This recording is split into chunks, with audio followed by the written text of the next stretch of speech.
I'm Nadia Jordana, and you're watching Where Women Talk. My guest today, author Ashley LaRue, has written a brand new book titled Home is Love. Let's go talk to her and find out what it's all about. Ashley, welcome to the show. Hello, how are you doing? It's so good to have you here. I'm excited to hear about your book. Yes, thank you. I'm super excited to tell you guys all about it and what inspired me and everything. So, Well, that's one of the questions that I have. The journey that got you to the point where you actually wrote this book. Tell us all about that. well, actually, I've always, even as a child, I've always loved writing. It was very therapeutic for me, and I always thought, oh, it would be wonderful to be an author. And then I became a mother and a wife, and so that kind of went on the back burner. Well, then I actually went through a divorce with my first three children's father. We went through a divorce, and so that's obviously a very sad, traumatic thing. But then I thought, okay, what's always helped me get through? And that was writing. And then I thought, okay, I want our children to understand too that even though him and I are no longer together, it was never their fault. And that the reason we were together was because of them. And they needed to be created, and that they have so much love with all of the families, right? And so I figured, let's put, those are all my passions. And so then that's what I did. I wrote the book, and and that was one question my oldest daughter, Charlotte, had asked about, Mom, what would I consider my home? Because I live with you, but I still see Dad. And so it just all kind of got together, and I was like, I'm going to make sure they know that home is love. And so wherever they feel love, that is where they feel is their home, And so then it transpired, and it was perfect. And I'm so happy I was able to put all of my dreams and passions together and create this book for them and other people so they can understand that too. Yes, that is so timely in our society because for the last 50 years or so, divorce has been on the rise. It's higher than it was way, way back when. And it makes a difference to the kids. They do have these questions. Grandmas and grandpas have these questions. Right. So this book is definitely important to be read by different members of any family. Right. Well, and I just, like I said too, I feel like it's important not just for children of divorced parents, but like a lot of people have told me too, like foster kids and social workers have been purchasing the book to explain to other children, like you may not live with your parents, but like you can find love and you can find a home, and and so that's been really beautiful to hear too. And I feel like this conversation a lot of people don't want to have because it's uncomfortable, but I feel like it's so important for kids to know you are loved, you are important, you are valued. And and so that's why I really wanted the children to understand that. Yeah, it really is. And even for just the excuse me, the friends of your kids. Yeah. That's important too. Right. Well, Yeah. I'm interested in hearing how your children reacted when you read the book to them for the first time. Yeah. Well, okay. So Charlotte's my oldest, as I said to you. And so since she is the oldest, she kind of has lived it, this life with us. And so for her, oh, my heart melted because I read it to her and she started crying. And she said, that's exactly how I feel, Mommy. Like, because for her, she's a child and sometimes they don't know how to put things into words. And so it made me feel so great to be able to provide that for her, and for her to just cry and thank me for writing the book and just saying this is how I feel, and I validated how she felt, and and so that made me feel great. And then my son Lewis, he's younger, he was like 3, and he just was like, good job, Mommy, like, and then he's like, I want to go play Legos. And then Emily, the youngest right now, she obviously she just likes being on Mama's lap and hearing me talk. And so then she just touched my face and Mommy. And so, yeah, but no, Charlotte, like I said, it hit her the most in the positive way of her being like, oh, this feels good to be able to talk about this. And I can understand. Yeah. And, having it in book form, I can remember being a kid, books were so important. A book with the cover and the printed pages, not just a note or a letter, that is official. Right. Oh, yeah. Well, and then also side note too, when we were doing the book and figuring out illustrations, That was one of the things I really wanted also, was I wanted it to have a variety of families in the book, because I feel like, again, whether it's divorce or just people aren't together, or it's, you know, a biracial couple, or just a bunch of different dynamics, I want everyone to realize this can happen, but there can still be love, there can still be respect, and there doesn't have to be this negativity. Like, it's about the children and showing them that love and peace that they can have, you know, even with a situation like this. And so that's why the illustrations have so many different varieties of, you know, family dynamics, because I feel like that's important for everyone to feel involved, you know. And then also I had the illustrator put hearts in each picture, so then kids, if you're looking, they can find a heart in each page, or on each page. And so it's kind of like a fun, like, oh, there's love on every page. And That all works really, really well. I think that's fantastic. Well, tell me a little bit more about your family and the kind of things that you do and what's going on with you and your family.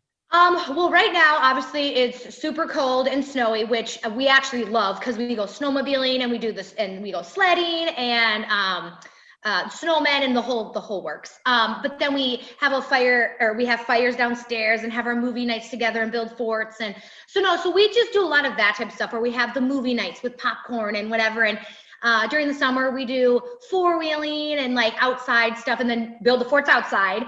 And then we have our two dogs, Riggs and Ruger. So the kids are awesome and helpful. And we have chickens and a rooster we just got named Uncle Jesse. We're country.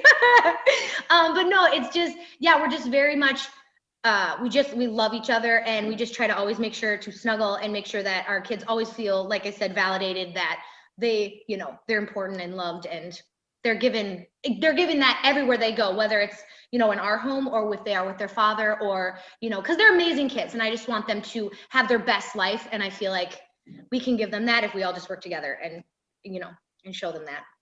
Oh, that's fantastic. That's just, will you be my mommy? Well, I think you're already amazing and wonderful. So I think you're good. I think you've made it. That's good enough.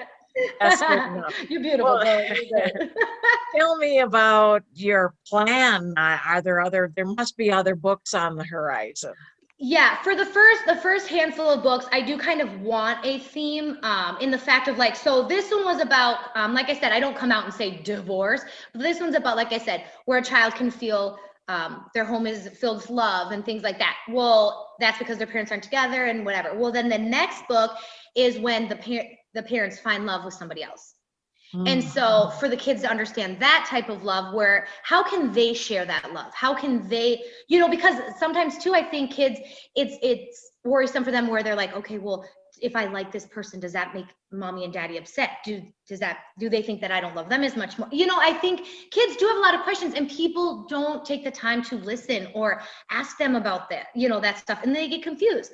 So that would be kind of where I want to go. The next route is that, talking about how do you love other people, but still loving each other. And it's all good, and we can share that love. And then I kind of want to go toward, then when other children are introduced into the home. So like, let's say, like right now, where, you know, my husband and I were having a baby. And so how do you introduce that into the dynamic where, you know, you guys are still loved and you are still my children and everything, but this situation is now happening. Now we're going to bring more love and more excitement in and try to explain it. So, and again, I want it to be broad in the fact that other people can relate, no matter what culture they're in, no matter where they actually live, anything. I just want people to understand and hopefully communicate with one another. Yeah, I think kids sometimes have confused feelings, and they can't even put those thoughts into words. So when that book that you write puts them into words and makes a clear picture out of it, they understand more about what they're feeling. Right. Oh yeah, 100%. I think that's true. Well, anything that I haven't asked you that you'd like to talk about? Oh my goodness. Well, I mean, I pretty much, well, actually, I was going to say, here is my book. Yes, there you go.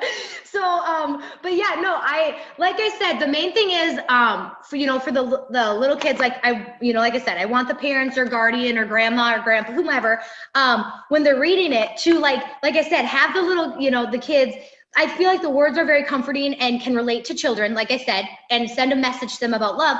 But like I said, if they are able to look for the little hearts all over and then to show that, to find the love everywhere, that would be wonderful to be able to, But yeah, I was super excited. When I got these, I did a video of me opening them because that's what my incredible publisher told me.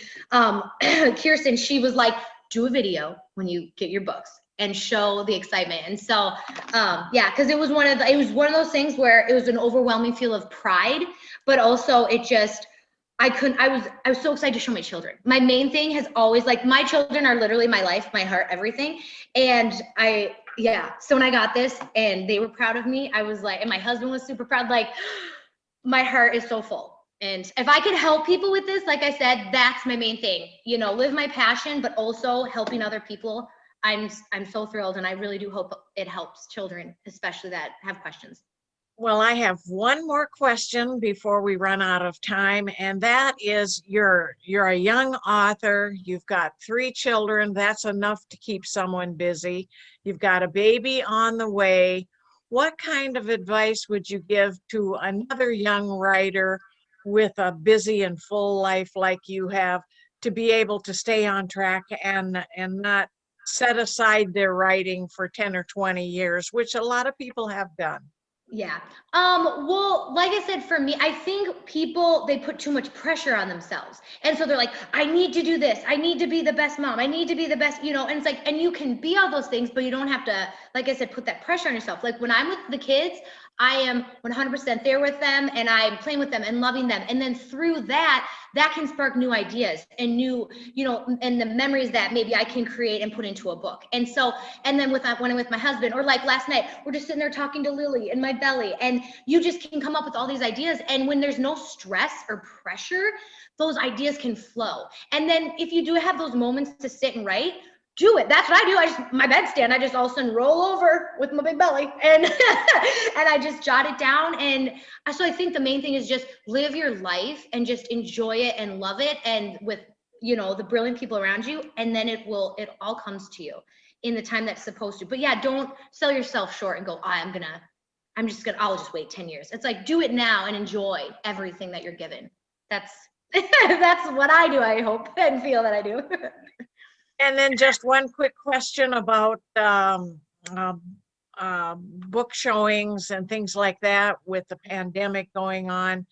Are you able to do any of that, or is that more like with Zoom, the way we're doing this interview?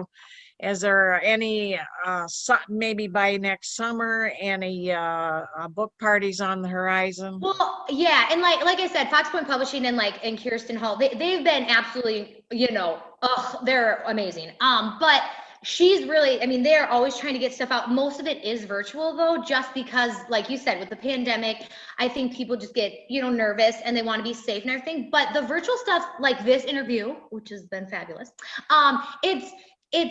it's worked. And like people are still able to get their words out and their product out, and then they're still able to connect with people and have that connection. And so it has been working virtually, but I do know they're hoping obviously summer or fall, that people will be able to actually go to these bookstores. And I know some people have done that, but they wear the masks and it's just harder, I think, because again, people are nervous, they're concerned.